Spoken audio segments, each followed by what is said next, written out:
달마조사께서는 예전에 참선의 길은 결코 신비한 데 있지 않다 라고 하셨습니다. 그런데 참선이란 도대체 무엇일까요? 많은 수행자들이 이 질문을 품고 있습니다.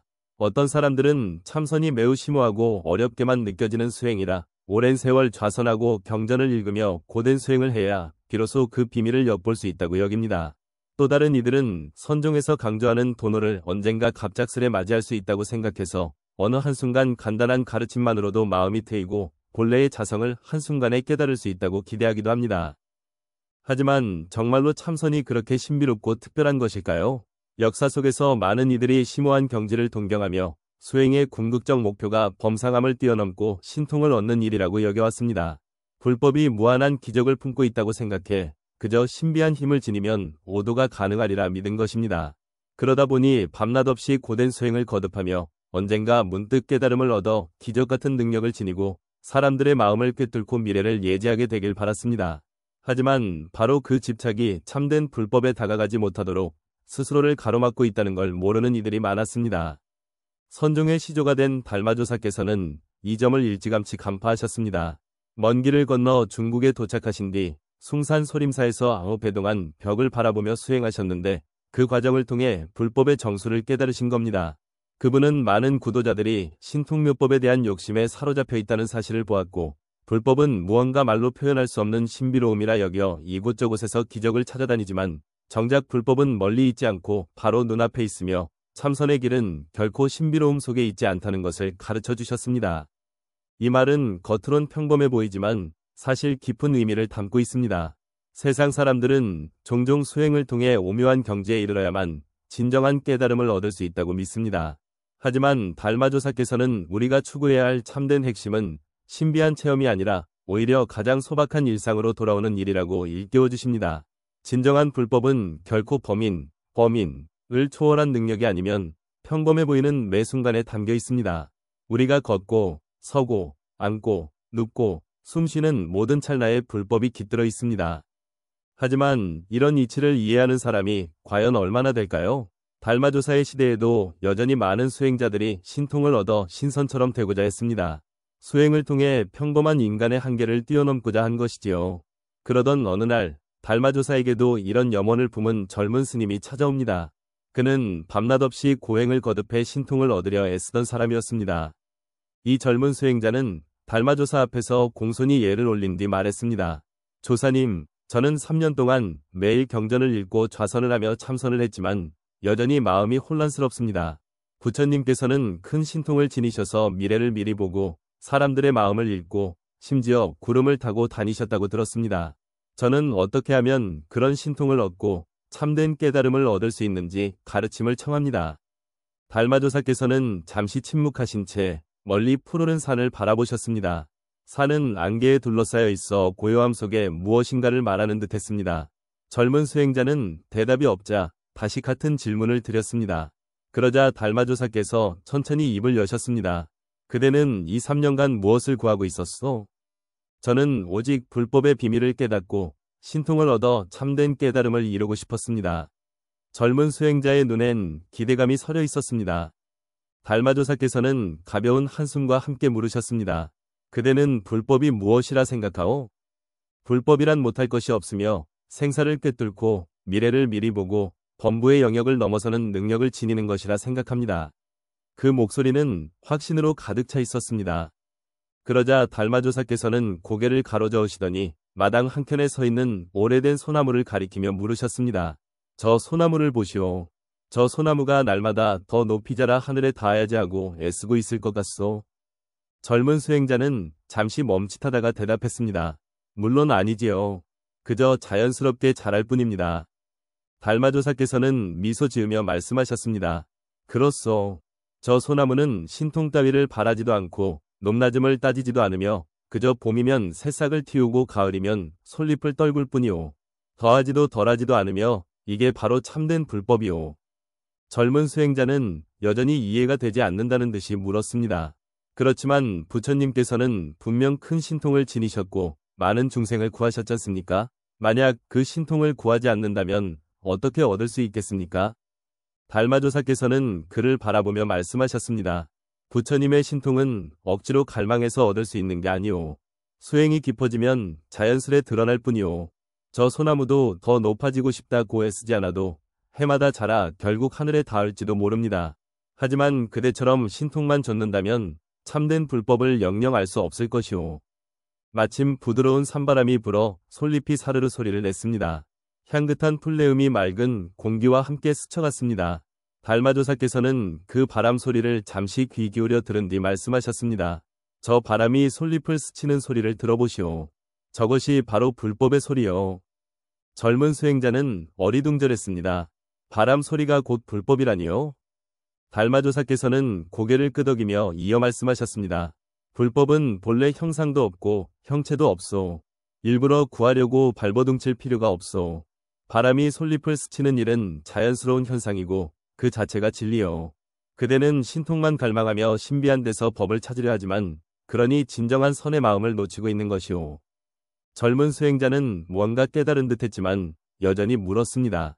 그렇다면 수행의 의미는 무엇입니까? 신통을 구하지 않는다면 도대체 어떻게 수행해야 합니까? 달마조사께서 물으셨습니다. 그대는 매일 무엇을 하고 있어? 저는 날마다 좌선을 하고 경전을 읽고 부처님께 예배드립니다. 그렇다면 좌선할 때는 무슨 생각을 하나요? 빨리 깨달음을 얻고 신통을 갖추길 바라고 있습니다. 달마조사께서는 웃으며 말씀하셨습니다. 그렇다면 그대가 3년 동안이나 발전이 없었던 이유를 알겠구려. 진정한 수행자는 좌선할 때 오로지 좌선을 하고 경전을 읽을 땐 경전을 읽으며 예배할 땐 예배에만 몰두하오.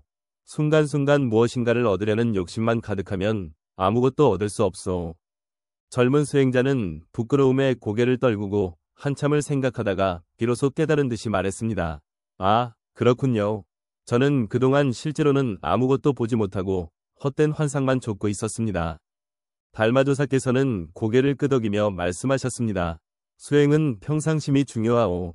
밥때가 되면 밥을 먹고 졸릴 때는 잠을 자면 돼요. 걷고 서고 앉고 눕는 모든 순간이 곧 참선인데 어찌 굳이 신비함을 구하겠소? 이 말은 깊은 깨달음의 종소리처럼 젊은 수행자의 마음을 울렸습니다. 그는 그제야 비로소 깨달았습니다. 불법은 멀리 있는 게 아니라 바로 발 아래 놓여 있고 매 순간 호흡 속에 있으며 당장에 이 찰나에 머무르고 있었습니다. 그 뒤로 그는 더 이상 신통 같은 것에 집착하지 않고 눈앞의 일에 충실하면서 마음을 고요히 가다듬는 수행을 이어갔습니다. 그러자 서서히 마음이 맑아지고 수행에도 실제적인 진전이 생겼습니다. 이 모습을 지켜본 달마조사께서는 그를 다시 불러 말씀하셨습니다. 세상의 모든 법은 자기 마음을 떠나 있지 않소. 그대는 줄곧 바깥에서 무언가를 찾으려 하고 기이한 곳에서 법을 구하려 했지만 가장 큰 신비는 이미 그대 마음속에 있었소. 수행자는 고개를 갸웃하며 물었습니다. 제 마음속에 있다면 그걸 어떻게 봐야 합니까? 달마조사께서는 답하셨습니다. 애써 보려 할 필요도 없소. 본래부터 거기에 있으니 억지로 찾아볼 필요가 없다는 말이오. 마치 눈이 자신을 직접 볼 수 없는 것과 같소. 눈은 늘 그 자리에 있지만 자신을 돌아볼 순 없소. 수행자는 다시 묻습니다. 그렇다면 본래 다 갖추고 있는 것이라면 왜 수행을 해야 합니까? 달마조사께서는 미소 지으며 답하셨습니다. 맑은 거울이 먼지에 가려지면 빛을 잃는 법이지요. 거울은 원래 뚜렷이 비추는 능력이 있지만 먼지로 흐려지면 그 광명을 잃게 됩니다.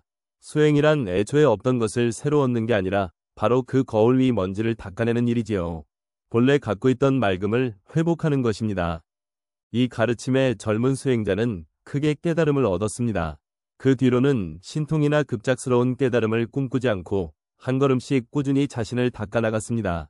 몇 해가 지나 큰 진전을 이루고 다시 달마조사를 찾아와 말했습니다. 저는 더 이상 수행을 한다는 생각조차 하지 않습니다. 이제 그저 살아갈 뿐입니다. 달마조사께서는 크게 웃으시며 말씀하셨습니다. 잘하였소. 살면서 하는 모든 일이 수행이고 수행이 곧 삶이오. 드디어 그대를 깨달음으로 이끄는 길을 찾았구려. 이러한 이야기는 후대의 무수한 수행자들에게도 큰 울림을 주었습니다. 선종의 지혜는 결코 깊고 신비한 곳에만 머무르지 않습니다. 달마조사의 시적 속에서 젊은 수행자는 점차 깨달았습니다. 수행의 핵심은 신비한 경지를 좇는 게 아니라 평범한 일상을 알아차리고 지금 이 순간에 머무르는 것임을 말이지요. 사람들은 종종 기적 같은 체험이나 갑작스러운 깨달음만을 진정한 깨달음이라 여깁니다. 하지만 선종은 우리에게 가르칩니다. 깨달음이란 어느 날 벼락치듯 찾아오는 특별한 사건이 아니라 마음이 맑아졌을 때 자연스레 드러나는 본연의 모습이라는 사실을요. 마치 해가 뜨고 달이 지며 사계절이 흐르는 것이 억지로 구하지 않아도 저절로 이루어지는 것처럼 말입니다. 신통묘법에 지나치게 매달리는 수행자들은 능력을 얻으면 곧바로 오도하리라 믿습니다. 하지만 그 갈망이야말로 스스로를 가로막는 집착입니다. 무엇인가를 바라는 순간 얻어야 한다는 분별심이 생기고 그 마음이 오히려 불법과 멀어지게 만듭니다. 달마조사께서는 맑은 거울 같은 마음이 본래 있다는 것을 강조하셨고 온갖 망상을 덧칠하지 않아야 그 거울이 또렷이 비춘다는 점을 거듭 일깨워 주셨습니다. 수행의 의미는 새로운 것을 획득하는 데 있지 않습니다. 오히려 본래 있는 빛을 가리는 먼지를 닦아내는 데 있습니다. 신통만을 좇는 이는 거울 위에 계속 먼지를 덧바르는 꼴이라 마음이 더더욱 흐려질 뿐입니다. 참된 선이란 산속에 틀어박혀 평생 앉아있기만 한 채 세상과 단절된 삶을 의미하지 않습니다. 오히려 평범한 일상 속 매일 먹고 자고 걷고 일하는 그곳에서도 마음을 지켜보며 온전히 그 순간을 사는 데 있습니다. 밥을 먹을 땐 밥 먹는 것에 집중하고 마당을 쓸 땐 마당 쓸기에 전념하며 경전을 읽을 땐 경전 읽기에만 집중하는 겁니다. 그렇게 한 생각이 맑아지다 보면 어느 순간 자연스레 진정한 참선을 알게 됩니다. 그때 스스로 과연 내가 깨달았나? 라고 되물을 필요도 없이 이미 깨달음 가운데 있을 것입니다. 진정한 수행자는 굳이 도를 구하지 않아도 어디서든 도를 만나고 신비로움을 좇지 않아도 매 순간이 신비로 충만해집니다.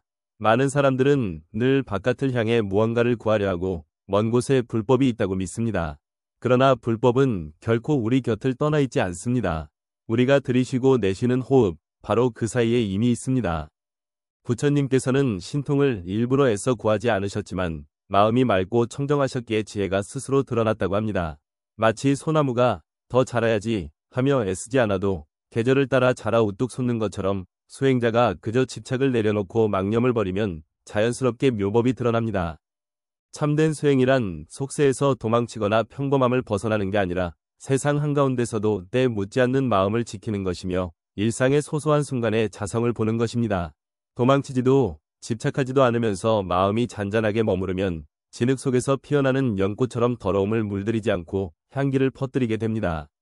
달마조사께서 남긴 가르침은 우리에게 멈춰라 하고 말하기보다 수행의 본질을 보여주셨습니다.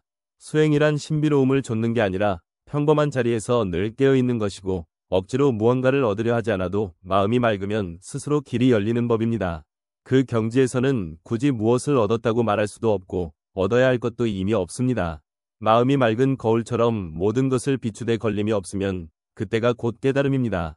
이것이 바로 참된 길임을 알려주신 것입니다.